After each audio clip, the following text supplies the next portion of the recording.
Magandang araw ko sa welcome back to my channel. Dito, mayroon naman kasi kaming gagawin ibang panibagong project. Ito yung glass railing. Glass railing dito sa veranda, second floor. Same time, doon naman sa baba yung glass railing. So dito muna kami sa taas, sa pinakang veranda ng second floor kung saan ongoing yung aming layout. So, meron na kasing provision itong slot sa pinakang yung sukalo ng veranda. Tapos may lalim siya mga 4 inches. So, good. Malalim. Sigurado. Yan. Pero lalagyan pa rin namin yung channel para pantay paglagay. So, hindi. Paglapag nung glass talaga diretso. So, kung hindi pa kayo familiar sa ganitong pag-layout, so, pakita lang natin. Pasilip lang natin konti. So, yung mga nakagawa na kasi nito, medyo ito is hindi sinasanla. So, pero yung mga newbies, para makakuha ng idea kung paano ito layout, kung paano ang preparasyon, kung paano maglagay sukat ng salamin. So, yan ang papakita natin. Dito, saka doon sa sister. Sister kasi common, magpa-pattern. Pero pag ganitong diretsuhan lang, hindi na kami gawin. Kahit hindi na i-pattern. Kasi vertical horizontal lang yung sukat, so hindi na gana. So, yan lang. Itong area ito ay project natin o dito sa BF Home Resort. Yun. Dito sa may Las Piñas City. Yan. So, along ng Alabang Sapote Road. Makita nyo pasukan doon Las Piñas. BF Homes. Yun ang kuha namin. Yun ang kung saan yung ginagawa namin. So, medyo malaki yung bahay. Second floor. Ang gagawin natin. So, ang gagawin pala namin dito, 12 mm tempered glass. Pero clear lang siya.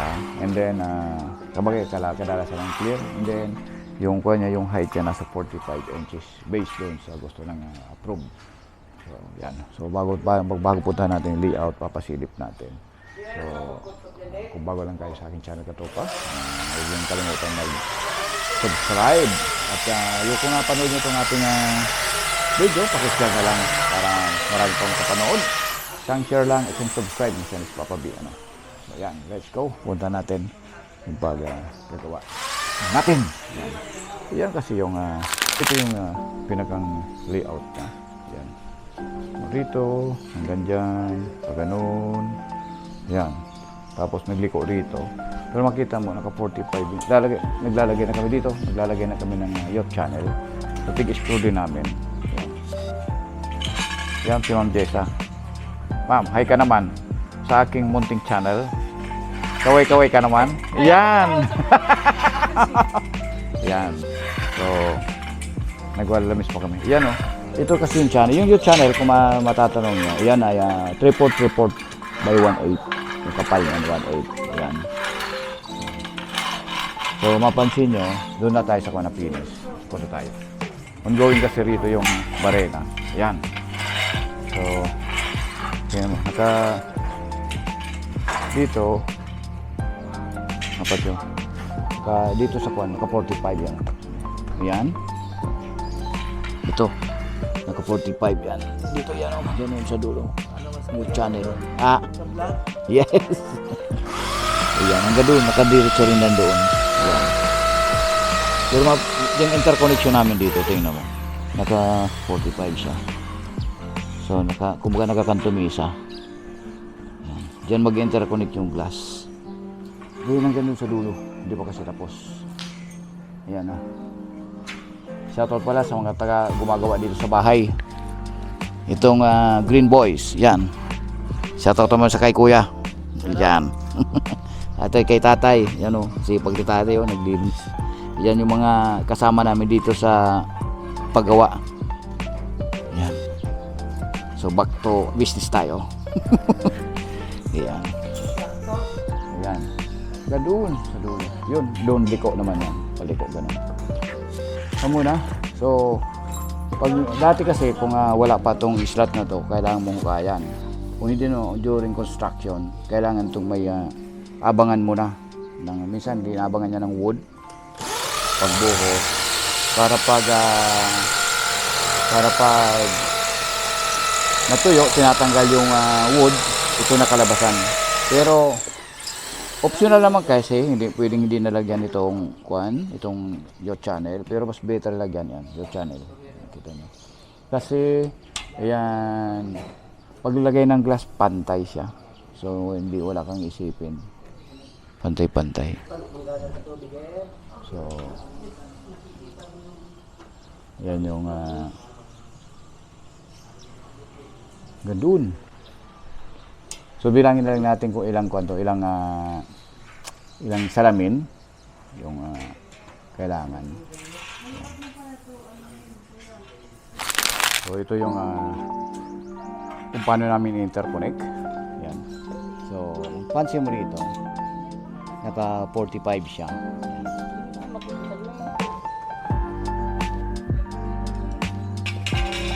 Yan. 45.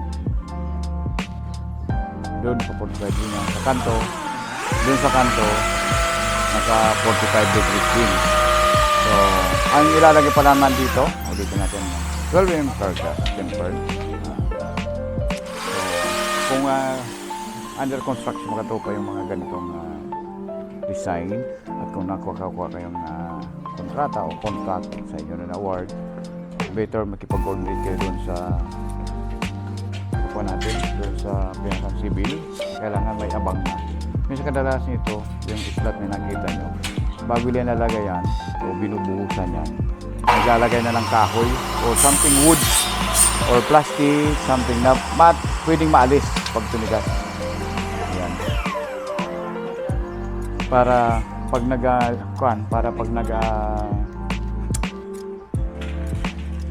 gusto mo nang mag-layout ng ganito, tatanggalin mo lang yung kahoy, possible na. So yung ganito kasi meron naka-slat na, naabangan na ng slat. So ang sunod na gagawin, maglagay na lang ng yacht channel. Yung yacht channel pa rin itatanong kung anong size niya. 3/4 yung kapal niya, pwede naman na yung manipis, pero mas better kung kapal. Yung 1/8. Ito kasi sa tingin ko 1/16 lang ito. Pero paso pwede na rin ito. Kasi tutungtungan lang naman. So nakasilan pa naman yan. May rubber pang ipit yan. Yun. Pwede. So pasilip naman natin dito. Yung linero namin na rail, yung glass railing. Stair railing. Yan. Papunta doon. Papunta tayo dyan. Yan. Glass railing.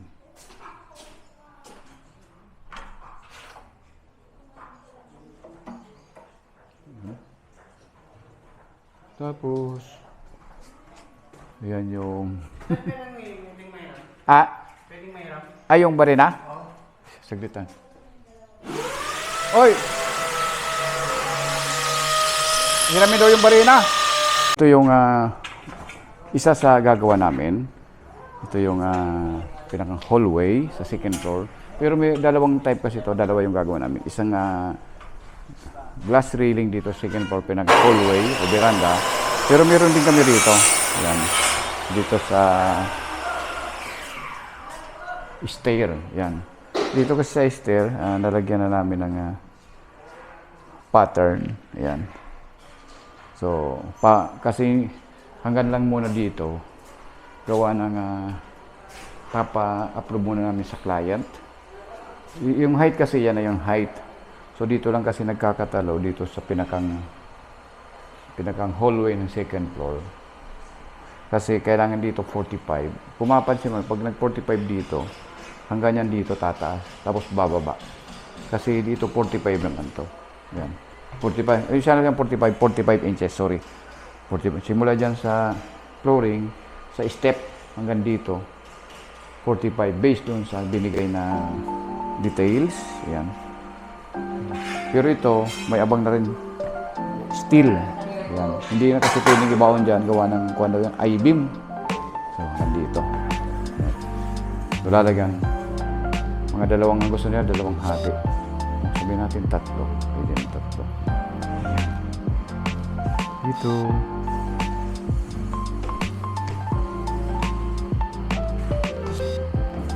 So, hatiin pa namin yan dyan. Then, ito yung kabuhan. Ito dito. Yan, ilalagay namin. Yan. Ilalagay namin ng yan.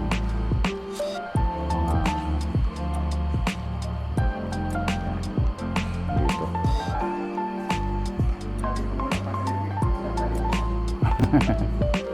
Yan yung lalagay namin.